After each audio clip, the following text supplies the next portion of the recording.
Hi, I'm Linda Margaret, and I am the podcast reader. This is it. Today we are going to read the last 3 chapters of the book, The Time Machine by H.G. Wells. The time traveller has been into the future, almost to its end. He had an adventure with the Eloi and the Morlocks that sadly ended with the loss of Weena.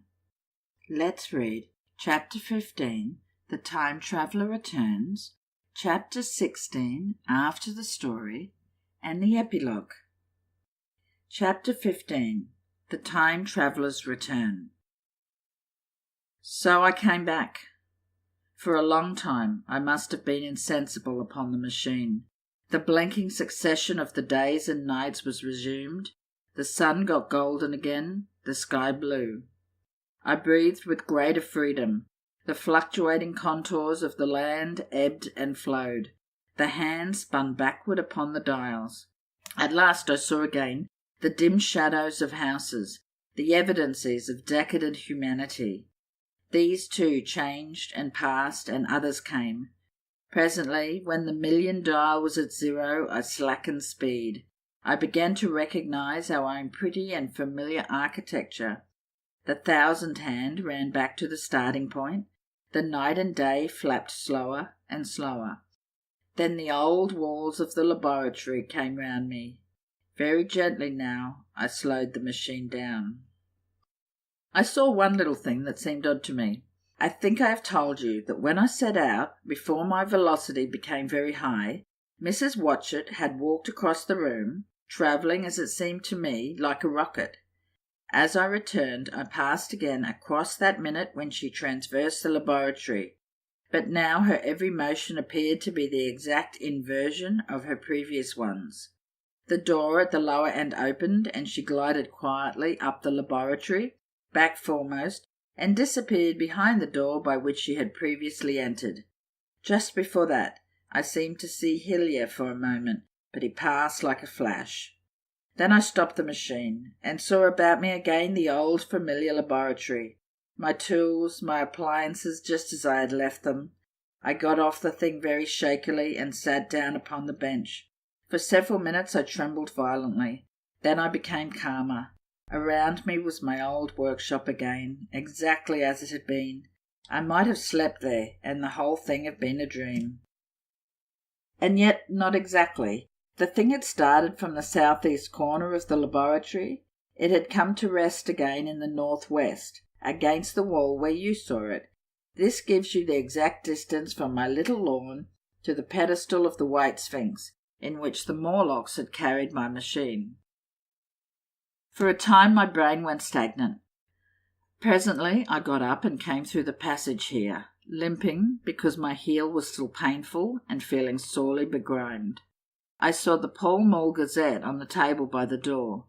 I found the date was indeed today, and looking at the timepiece saw the hour was almost 8 o'clock. I heard your voices and the clatter of plates. I hesitated. I felt so sick and weak. Then I sniffed good wholesome meat and opened the door on you. You know the rest. I washed and dined, and now I am telling you the story. Chapter 16. After the Story. I know, he said, after a pause, that all this will be absolutely incredible to you. But to me the one incredible thing is that I am here tonight in this old familiar room, looking at your friendly faces and telling you these strange adventures. He looked at the medical men. No, I cannot expect you to believe it. Take it as a lie or a prophecy. Say I dreamed it in the workshop. Consider I have been speculating upon the destinies of our race until I have hatched this fiction. Treat my assertion of its truth as a mere stroke of art to enhance its interest. And taking it as a story, what do you think of it? He took up his pipe and began, in an old accustomed manner, to tap with it nervously upon the bars of the grate. There was a momentary stillness. The chairs began to creak and shoes to scrape upon the carpet. I took my eyes off the time-traveller's face and looked around at his audience. They were in the dark, and little spots of colour swam before them. The medical man seemed absorbed in the contemplation of our host. The editor was looking hard at the end of his cigar. The 6th. The journalist fumbled for his watch. The others, as far as I remember, were motionless. The editor stood up with a sigh. "What a pity it is you're not a writer of stories," he said, putting his hand on the time traveller's shoulder. "You don't believe it?" "Well, I thought not." The time traveller turned to us. "Where are the matches?" he said. He lit one and spoke over his pipe, puffing. "To tell you the truth, I hardly believe it myself. And yet—" His eye fell with a mute inquiry upon the weathered white flowers upon the little table. Then he turned over the hand holding his pipe, and I saw he was looking at some half-healed scars on his knuckles. The medical man rose, came to the lamp and examined the flowers. "The goniacium's odd," he said. The psychologist leaned forward to see, holding out his hand for a specimen. "I'm hanged if it isn't 1:45, said the journalist. "Shall we get home?" "Plenty of cabs at the station," said the psychologist. "It's a curious thing," said the medical man, "but I certainly don't know the natural order of these flowers. May I have them?"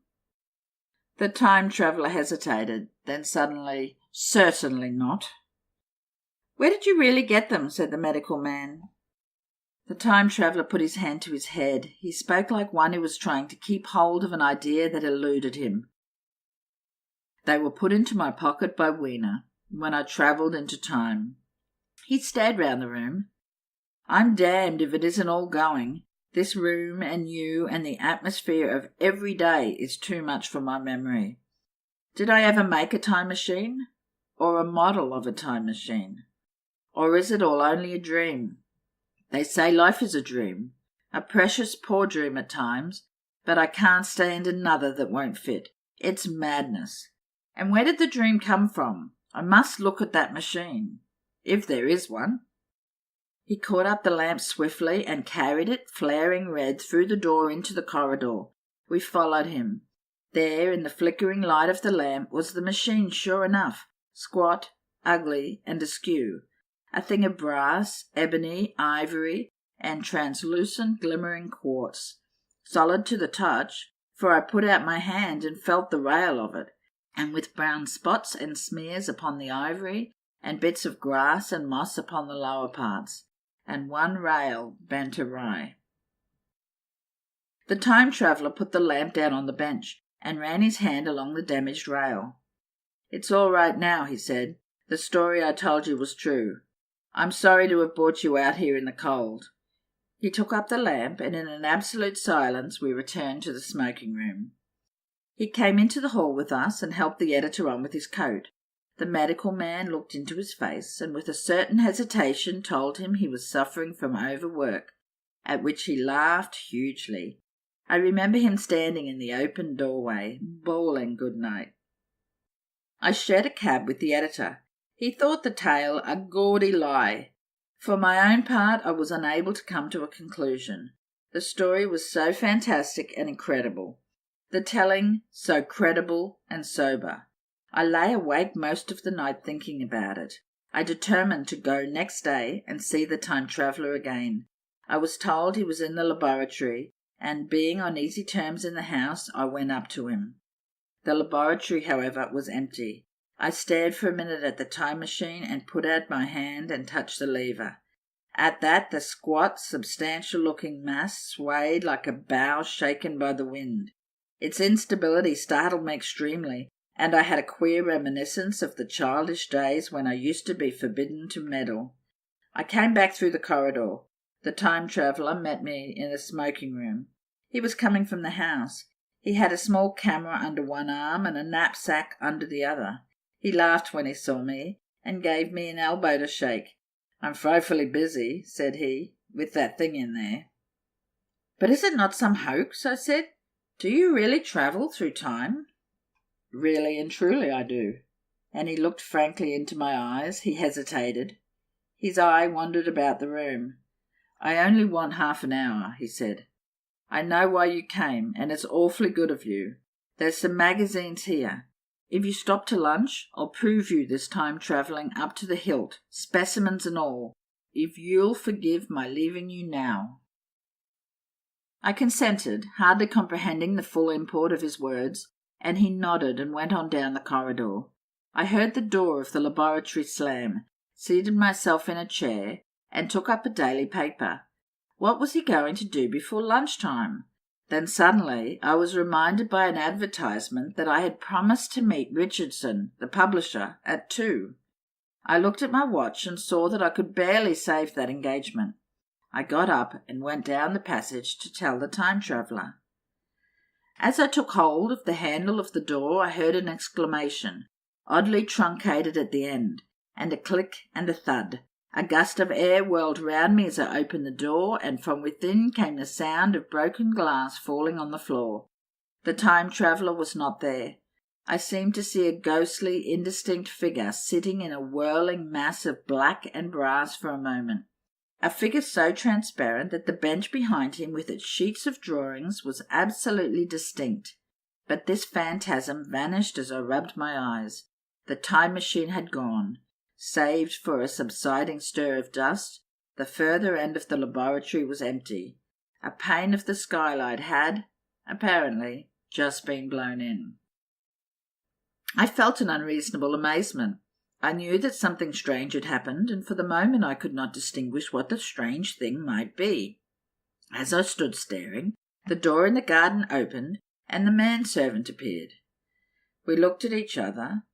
Then ideas began to come. "Has Mr. gone out that way?" said I.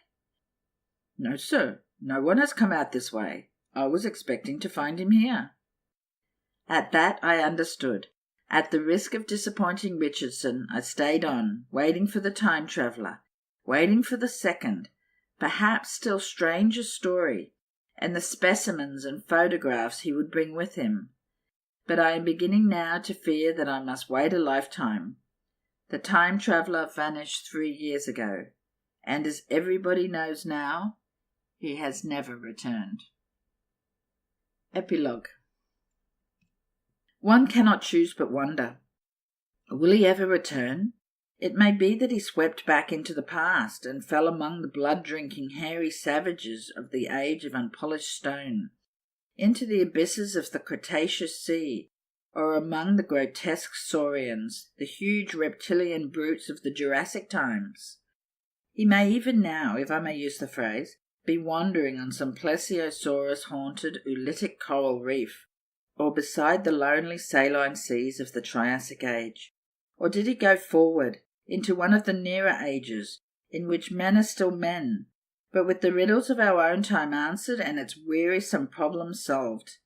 Into the manhood of the race, for I, for my own part, cannot think that these latter days of weak experiment, fragmentary theory, and mutual discord are indeed man's culminating time. I say for my own part, he, I know, for the question had been discussed among us long before the time machine was made, thought but cheerlessly of the advancement of mankind, and saw in the growing pile of civilization only a foolish heaping that must inevitably fall back upon and destroy its makers in the end. If that is so, it remains for us to live as though it were not so.